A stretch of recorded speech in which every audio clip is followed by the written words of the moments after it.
friends, welcome back to Judy's Cooking Diary. இன்னைக்கு நம்ம சேனல்ல எல்லாருக்கும் ரொம்ப ஃபேவரட்டான மட்டன் கோலா உருண்டை எப்படி செய்யறதுன்னு பார்க்க போறோம். வீடியோக்குள்ள போறதுக்கு முன்னாடி கீழ இருக்கிற red colour subscribe button press பண்ணிக்கோங்க. இந்த ஈஸியான கோலா உருண்டை செய்யறதுக்கு தேவையான பொருட்கள் பார்த்தலாம். 1/4 மூடி அளவுக்கு தேங்காய், 4 பச்சை மிளகாய், 12 சின்ன வெங்காயம், 2 துண்டு இஞ்சி, 8 பல் பூண்டு, 1 டீஸ்பூன் மிளகு, 1 டீஸ்பூன் சோம்பு, 2 கிராம்பு, 2 துண்டு பட்டை, 1 ஏலக்காய், 1 ஸ்டார் அனீஸ், தேவையான அளவு உப்பு. இது எல்லாத்தையும் நம்ம ஃபைன் பேஸ்ட் அரைச்சிக்க போறோம். 3 டேபிள் ஸ்பூன் அளவுக்கு பொட்டுக்கடலையை தனியா ஃபைன் பவுடரா அரைச்சி எடுத்துக்கோங்க. பொட்டுக்கடலையை தவிர மீதி எல்லாத்தையுமே மிக்ஸி ஜார்ல சேர்த்துட்டு நல்லா பேஸ்டா அரைச்சி எடுத்துக்க போறோம். தண்ணி எதுவும் சேர்க்காம ஃபர்ஸ்ட் நல்லா கொரன்னு அரைச்சி எடுத்துக்கோங்க. இதுல 2 ஸ்பூன் அளவுக்கு தண்ணி சேர்த்துட்டு நல்லா ஃபைன் பேஸ்டா அரைச்சிக்க போறோம். 2 ஸ்பூனுக்கு மேல அதிகமா தண்ணி சேர்த்துறாதீங்க. இப்ப நல்லா ஃபைனா அரைச்சதுக்கு அப்புறம் வாஷ் பண்ணி வச்சிருக்கிற கொத்துக்கறி சேர்த்துக்கிறோம். இதுல மஞ்சத்தூள், உப்பு போட்டு வாஷ் பண்ணி வச்சிருக்கிறோம். கொத்துக்கறி சேர்த்துட்டு நல்லா ஸ்மூத்தா அரைச்சி எடுத்துக்கோங்க.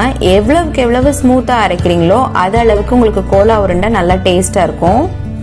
நல்லா ஸ்மூத்தா அரைச்சி எடுத்தாச்சு. ஆரம்பத்துல நம்ம சேர்த்த அந்த 2 ஸ்பூன் தண்ணியோட சரி எக்ஸ்ட்ராவா தண்ணி எதுவுமே சேர்த்துறாதீங்க.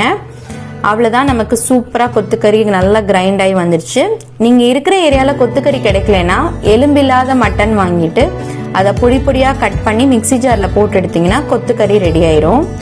இன்னொரு ஜார்ல பொட்டுக்கடலைய நல்லா ஃபைன் பவுடரா அரைச்சு எடுத்துக்கிட்டேன். திரியா அரைச்சிடாம நல்லா ஸ்மூத்தா பொட்டுக்கடலையை அரைச்சு எடுத்துக்கோங்க. இது கறியில இருக்கிற ஈரப்பதத்தை அது உறிஞ்சி எடுத்துரும். அதுக்காக தான் நம்ம பொட்டுக்கடலை சேர்க்கிறோம். சேர்த்துட்டு நல்லா மிக்ஸ் பண்ணிக்கோங்க. பொட்டுக்கடலை மாவுக்கு பதிலாக கடலை மாவு சேர்த்துறாதீங்க.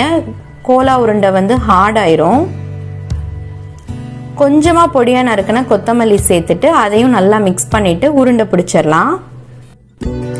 ஒருவேளை உங்களுக்கு உருண்டை பிடிக்க வரலன்னா கையில கொஞ்சமா எண்ணெய் தடவிட்டு உருண்டை பிடிச்சுக்கோங்க. மாவுல தண்ணி அதிகமா இருக்குன்னு ஃபீல் பண்ணீங்கன்னா நம்ம அரைச்சு வச்சிருக்கிற பொட்டுக்கடலை மாவை சேர்த்துட்டு நல்லா மிக்ஸ் பண்ணிக்கோங்க. இப்ப நமக்கு உருண்டை எல்லாம் ரெடி. எண்ணெயில சூடா பொரிச்சு எடுத்துடலாம். இந்த அளவு சைஸ்ல நாங்க உருட்டி வச்சிருக்கிறோம். எண்ணெய் நல்லா சூடானதுக்கு அப்புறம் ஃபர்ஸ்ட் சின்னதா ஒரு பீஸ் போட்டு பாருங்க. மேல எலும்பி வந்த உடனே அடுப்பை மீடியம் ஃப்ளேம்ல வச்சுட்டு ஒவ்வொரு உருண்டையா போட்டு பொரிச்சு எடுத்துக்கலாம். உருண்டையை போட்ட உடனே நம்ம கரண்டி வச்சு திருப்பிடக்கூடாது. 1 நிமிஷம் ஆகணும். நல்லா கலர் சேஞ்ச் ஆகி வர வரைக்கும் பொறுத்துட்டு அதுக்கப்புறம் நீங்க திருப்பி விட்டுக்கோங்க. அப்பதான் ஈவனா உங்களுக்கு எல்லா சைடும் நல்லா குக் ஆகும்.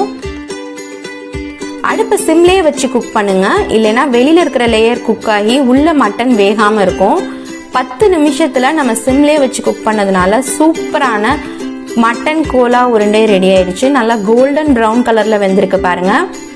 உள்ளேயே நமக்கு நல்லா மட்டன் வெந்திருக்கும். இன்னொரு மெத்தட் இருக்கு. அது கொத்துக்கறியை தனியா வேக வச்சு மிக்சியில அரைச்சு அதை உருண்டை பிடிச்சு பண்றது ரொம்ப லாங் ப்ராசஸ். இதுலயே நம்ம மட்டன் 10 நிமிஷத்துல எண்ணெயில வெந்துறதுனால சூப்பர் பஞ்சு மாதிரி நமக்கு ரெடி ஆயிடுச்சு. அவ்வளவுதாங்க, மட்டன் கோலா உருண்டை வீட்டுல செஞ்சு பாருங்க. வீட்டுல இருக்கிற எல்லாருக்குமே பிடிக்கும். ட்ரை பண்ணி பார்த்துட்டு எப்படி இருக்குன்னு எனக்கு கமெண்ட்ல சொல்லுங்க. இந்த வீடியோ உங்களுக்கு பிடிச்சிருந்துச்சுன்னா லைக் பண்ணுங்க. கீழே இருக்கிற red colour subscribe button press பண்ணிட்டு பக்கத்துல இருக்கிற பெல் ஐகான் பிரஸ் பண்ணிக்கோங்க. அப்பதான் நான் போடுற வீடியோஸ் உங்களுக்கு நோட்டிபிகேஷன்ல வரும். நான் உங்களை நெக்ஸ்ட் வீடியோல மீட் பண்றேன். பாய்.